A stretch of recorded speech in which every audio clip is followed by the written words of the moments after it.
ଓଡ଼ିଶାର ବିଳାସପୁର ଗ୍ରାମରେ ଶ୍ୟାମା ନାମକ ଗୋଟେ ଲୋକ ରହୁଥିଲେ। ଶ୍ୟାମା ବ୍ୟବସାୟୀ ଥିଲେ ଆଉ ତାଙ୍କର ଗୋଟେ ଛୋଟିଆ କୁଡ଼ିଆ ଥିଲା। ସେଇ ଛୋଟିଆ କୁଡ଼ିଆ ପାହାଡ଼ କରରେ ଥିଲା। ଚାରିପିଟି ଗଛ ଥିଲା। ସେ ଗଛ ଆଉ ପାହାଡ଼ର ସୌନ୍ଦର୍ଯ୍ୟକୁ ତାଙ୍କ ଘରକୁ ଆହୁରି ସୁନ୍ଦରମୟ କରିଦେଇଥିଲା। ଶ୍ୟାମ ବାବୁ ବହୁତ ସରଳ ଥିଲେ ଆଉ ଦୟାଳୁ ଥିଲେ ମଧ୍ୟ। ସେ ବ୍ୟବସାୟରେ ତୀକ୍ଷ୍ଣ ଥିଲେ। ତାଙ୍କର ଦୁଇଟି କନ୍ୟା ଥିଲା। ଗୋଟେ ହଉଛି ସୀତା ଆଉ ଗୋଟେ ହଉଛି ଗୀତା। ଗୀତା ହଉଛି ବହୁତ ଘମଣ୍ଡି ଆଉ କୋଡ଼ିଆମୀ। ସୀତା ହଉଛି ବହୁତ ପରିଶ୍ରମୀ ଆଉ ବହୁତ ଦୟାଳୁ ଆଉ ସ୍ନେହୀ ମଧ୍ୟ। ଦେଖିବାକୁ ବି ସେମିତି ସୁନ୍ଦର। ସୀତା ଗୀତାଙ୍କୁ ତାଙ୍କ ବାପା ପାଖକୁ ଡାକିଲେ।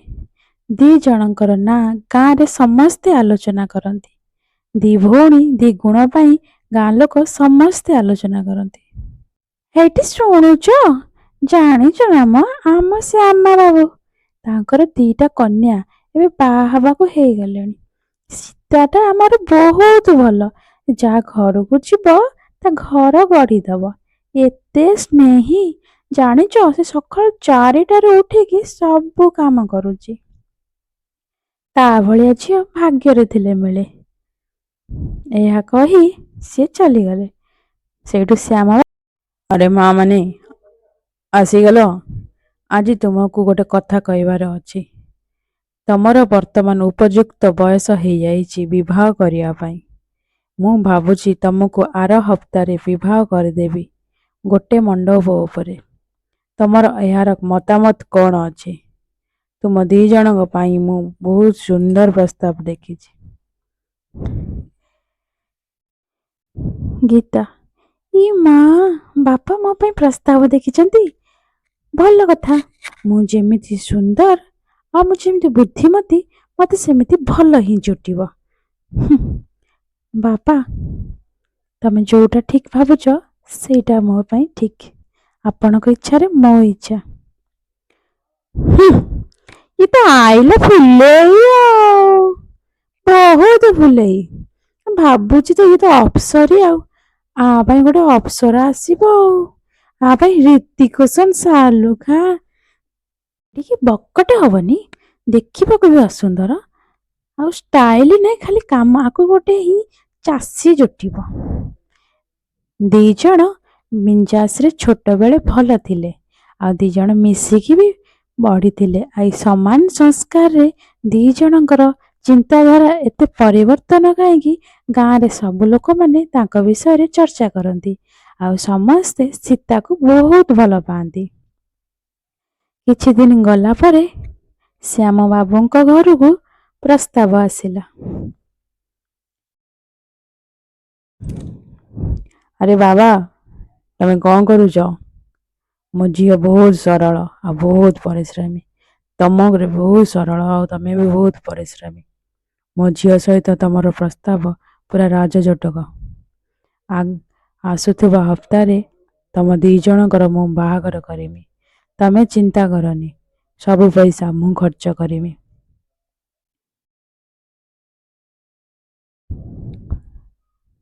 ମୋ ଝିଅ ବହୁତ ଶାନ୍ତ।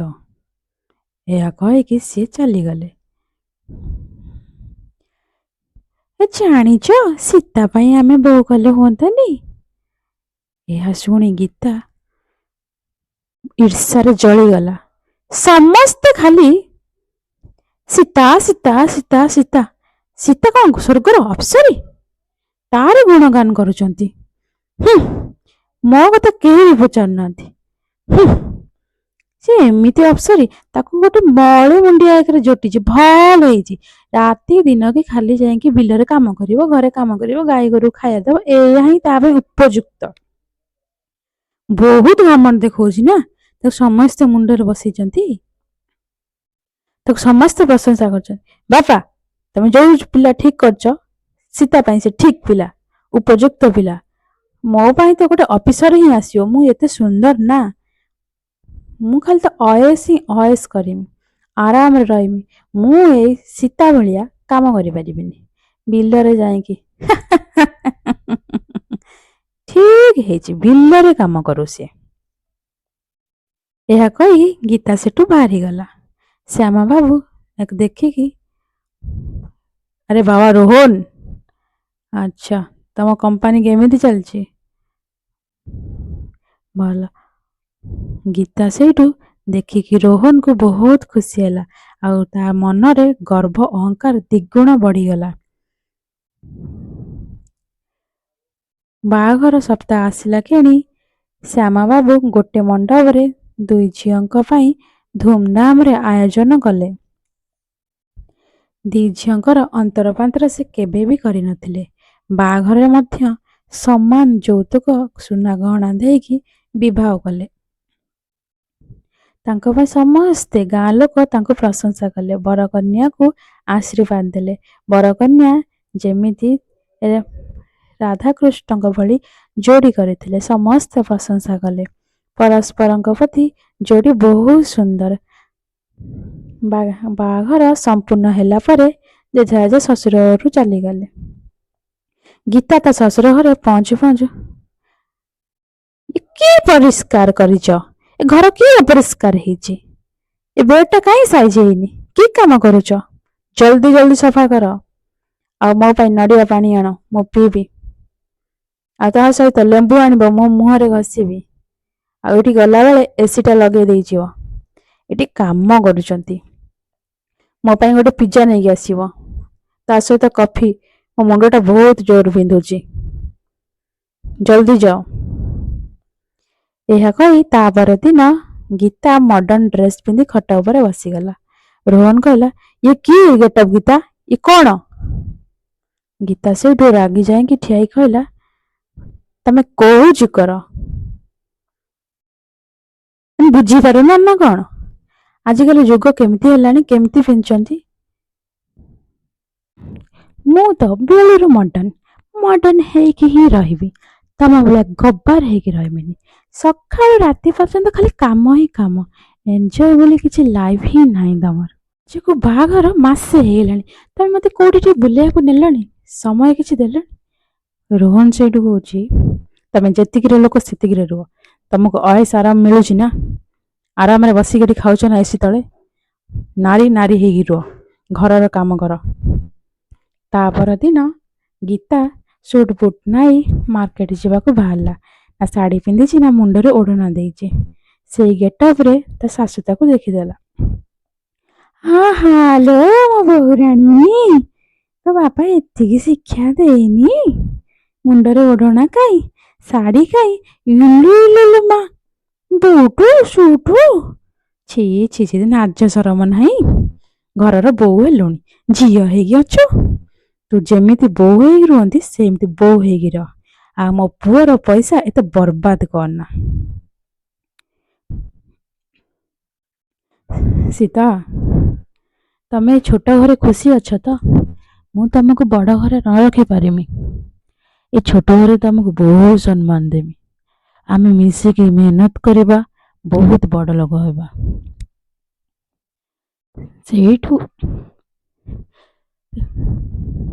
ସେଇଠୁ ସୀତାର ସ୍ୱାମୀ ରାମ ପଳେଇଲେ କାମ କରିବାକୁ। ସେଇଠୁ ସୀତା ଖୁବ ସାରା ମେହନତ କରେ। ଘରର କାମ ସବୁ କରିସାରିକି ଏକ୍ସଟ୍ରା କାମ ପାଇଁ ସେ ବାହାରି ପଡ଼େ ସ୍ୱାମୀ କତିକି। ତାଙ୍କ ସହିତ କାମ କରିବି, ଏକ୍ସଟ୍ରା ଘରର କାମ କିଛି ବେପାର କରିବା ପାଇଁ କାମ କରେ। ଆଉ ସେଠି ସାଇଲା ପରେ ସ୍ୱାମୀ ସାଙ୍ଗରେ କ୍ଷେତକୁ ପଳାଏ। କ୍ଷେତରେ ତା ସ୍ୱାମୀ ରାମ ଖାଲି ଧାନ ଚାଷ କରୁଥିଲା, କିନ୍ତୁ ସୀତା ଯାଇସାରିଲା ପରେ ଧାନ, ବିରି, ମୁଗ ତା ସହିତ ବିଭିନ୍ନ ପ୍ରକାର ପନିପରିବା ବି ଚାଷ କଲେ। ସେ ଚାଷ ଜମିକି ନେଇ ଫସଲ ନେଇକି ବିକ୍ରି କଲେ। ରଜ ପର୍ବ ଆସିଥିଲା। ସୀତା ଗୀତା ଦି ଜଣ ତା ବାପ ଘରକୁ ଯାଇଥିଲେ। କିନ୍ତୁ ଗୀତା ସୀତାର ଏଇ ପୋଷାକ ଦେଖି କହିଲା, ଲୋ ସୀତା, ଛି ଛି ଛି ଛି, ତୁ ଏମିତି ଶାଢ଼ୀ ପିନ୍ଧିକି ଆଇଛୁ, ସୂତା ଶାଢ଼ୀ? ଦେଖେ ମୁଁ କେତେ ସୁନ୍ଦର ଲେହେଙ୍ଗା ପିନ୍ଧିଛି, ଜାଣିଛୁ ଆ ଦାମ? ତୁ କାହିଁ ଜାଣିବୁ ବା? ଏଇ 300 ଟଙ୍କିଆ ଶାଢ଼ୀରେ ତୁ ଖୁସି, ଆଉ ମୁଠେ ପଖାଳର ଖୁସି। ମୋ ଲେହେଙ୍ଗାର ଦାମ ହଉଛି 15,000 ଟଙ୍କା। ମୋ ଗହଣା ଦେଖୁଛୁ, ମୁଁ 4 ଲକ୍ଷର ଗହଣା ପିନ୍ଧିଛି। ତୋର ତ ଗହଣା ବୋଲି ତ କିଛି ନଥିବେ। ରାମ ଜିଜୁ ତତେ ଖାଇବାକୁ ଟିକେ ଦଉଛନ୍ତି ତ? ହଁ, ତୁ ତ ବାସି ପଖାଳରେ ଖୁସି।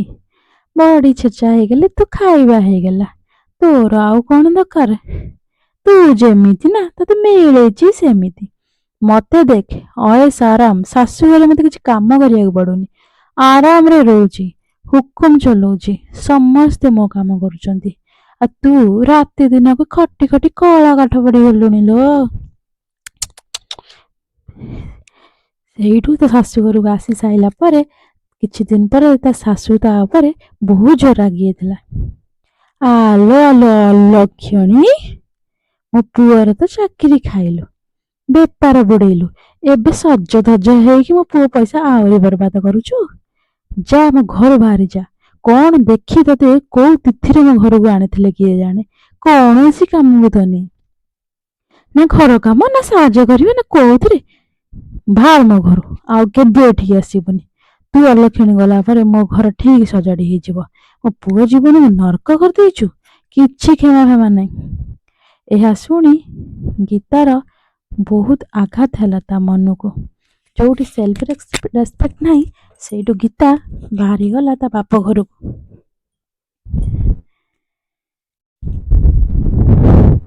ବାପା ବାପା। ଆରେ ମା, ତୁ ଏକା ଆଇଛୁ? ଜୋଇଁ ପୁଅ, କଣ ହେଇଛି କଣ ତୋର? ତୋ ବାପା ବଞ୍ଚିଥାଉ ଥାଉ ମୋ ଝିଅ ଆଖିରେ ଲୁହ ଦେଖିପାରିବିନି।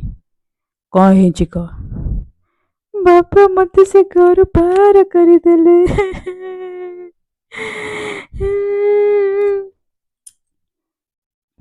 ଏତିକି ବେଳେ ଗୀତା ଆସିକି ରଠିଆ ହେଲା। ତାପରେ ସୀତା ଆସିକି ପହଞ୍ଚିଗଲା। ବାପା, କାହିଁ ଏତେ ଜୋରେ ପାଟି କରୁଛନ୍ତି? କଣ ହେଇଛି?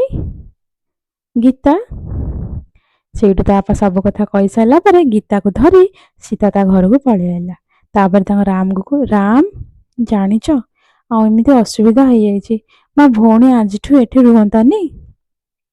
ରାମ ସେୟା ଶୁଣି, ଠିକ ଅଛି, ଯାହା ତମର ଇଚ୍ଛା। ତମ ଭଉଣୀ କିଏ, ମୋ ଭଉଣୀ କିଏ? ଏହା ଶୁଣି ତିନି ଜଣ ଯାକ ଖୁସି ହେଇଗଲେ। ଆଉ ଗୀତା ଆଉ ଦି ଜଣ ଗୋଟିଏ ଘରେ ରହିଲେ, ଖୁବ ସାରା ମେହନତ କଲେ। ଗୀତା ସେଇଠୁ କହିଲା, ସୀତା, ମୁଁ ତୋ ସହିତ ବହୁତ ଖରାପ ବ୍ୟବହାର କରିଛି। ସେଇଠୁ ସୀତା କହିଲା, କିଛି ନାହିଁ ଭଉଣୀ, ଆମେ ଏଇଠି ଆଡଜଷ୍ଟ ରହିବା। ସକାଳ ପାଉ ପାଉ ରାମ ସହିତ ଗୀତା କ୍ଷେତକୁ ଗଲା। କ୍ଷେତର କାମ ତାକୁ ବହୁତ କଷ୍ଟ ଲାଗିଲା। ସେ ଆଗରୁ କେବେ କରିନି, ସେଥିପାଇଁ ପ୍ରଥମ ଥର ତା ହାତରେ ଛାଲ ପଡ଼ିଗଲା। ସେଥିରେ ବି ମେହନତ କଲା। ବାପାକୁ ଆସିକି କହିଲା, ଗୀତା, ବାପା, ମତେ ବହୁତ କଷ୍ଟ ହଉଛି। ସେଇଠୁ ସୀତା କହିଲା, ତୁ ଜମା ବ୍ୟସ୍ତ ହନା, ତୁ ବି ଏତେ କାମ କରିବୁନି, ମୁଁ ଅଛି ତୋ ସହିତ। ଆମେ ଦି ଜଣ ମିଶିକି କାମ କରିବା, ବହୁତ ସାରା ପଇସା କମେଇବା। ଆଉ ଆମ ସହିତ ଆମ ବାପା ଅଛନ୍ତି। ସେଇଠୁ ବହୁତ ସମୟ ପରିଶ୍ରମ କଲା ପରେ ଗୋଟେ ଛୋଟ ଦୋକାନଟେ ଖୋଲିଲେ। ତିନି ଜଣ ମିଶିକି ସେଠି ଫସଲ ସବୁ ଆଣିକି ବିକ୍ରି କରନ୍ତି। ସେ ପଇସା ରଖି ରଖି ଦିନେ ବହୁତ ବଡ଼ ମହଲ କରିଦେଲେ। ତାଙ୍କର ଚଳିବା ଷ୍ଟାଇଲ, ପିନ୍ଧିବା ପୋଷାକ ସବୁ ଚେଞ୍ଜ ହେଇଗଲା। ଆଉ ସେ ସହରରେ ପୁରା ନାଁ କରିଗଲେ। ହାଲା ହେଲା ପରେ ରୋହନ କତିକି ଖବର ଗଲା। ଆଉ ସେତିକି ବେଳେ ଗୀତା ଆସି ତା ବାପାକୁ କହିଲା କି, ବାପା, ମୁଁ ବହୁତ ଖୁସି ଅଛି, ଏବେ ବହୁତ ସାରା ପଇସା ଇନକମ୍ କରୁଛି। ଆଉ ଏଇ ପଇସାରେ ମୁଁ ବହୁତ ଖୁସି ଅଛି। ଆଉ ମତେ କେବେ ବି କହିବନି ସେ ଶାଶୁଘରକୁ ଫେରିଯିବା ପାଇଁ। ଆମେ ଦି ଭଉଣୀ ମିଶିକି ଗୋଟେ ବଡ଼ ମହଲ କରିଛୁ।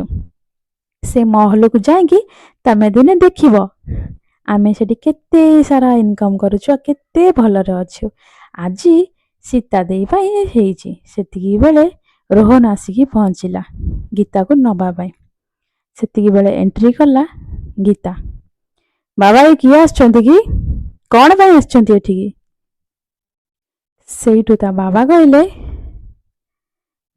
ରେ ବାବା, ରୋହନ ଆସିଛି ତତେ ନବା ପାଇଁ। ମୋର କିନ୍ତୁ ଛାଡ଼ିବାର ଇଚ୍ଛା ନାହିଁ। ଆଗରୁ ତମେ ଥିଲ କୋଉଠି? ମୋ ଝିଅକୁ କଣ ପାଇଁ କାଢ଼ିଲ? ଏତେ କଷ୍ଟ ଦେଲ କୋଉଠି? ଏତେ କଷ୍ଟ ଦେଲାବେଳେ ତମେ ଥିଲ କୋଉଠି? ତମେ କଣ ଜାଣିପାରୁନ? ସେଇଠୁ ଗୀତା ରାଗି ଯାଇ କହିଲା, ବାପା ଇଏ ବି ସାମିଲ ଅଛନ୍ତି। ଏବେ ମୋ ଟଙ୍କା ପଇସା ଦେଖି ମୋ ପାଖକୁ ଆସିଛନ୍ତି। ଦିନ ଥିଲା ମତେ ଘରୁ ତଡ଼ି ଦେଇଥିଲେ। ଏବେ ମୁଁ ବହୁତ ସାରା ସହରରେ ନାଁ କରି ସାରିଲିଣି ତ, ସେଥିପାଇଁ ଏବେ ମନେ ପଡିଛି ମୋ କଥା। କୋଉଠି ଥିଲା ତମର ସିମ୍ପାତି ଭଲ ପାଇବା? ଏବେ ଦେଖଉଛ? କାହିଁ ଆଗରୁ ଦେଖେଇଲନି? ଆଗରୁ ମତେ ଯଦି ଧକ୍କା ମାରି ବାହାର କରିଦେଲ।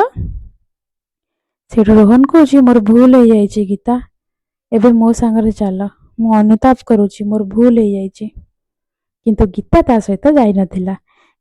ଭିଡ଼ିଓଟିକୁ ଲାଇକ୍, ସେୟାର, କମେଣ୍ଟ କରିଦେବେ। ନିଶ୍ଚୟ। ଜୟ ଜଗନ୍ନାଥ। ସବସ୍କ୍ରାଇବ ନିହାତି କରିବେ।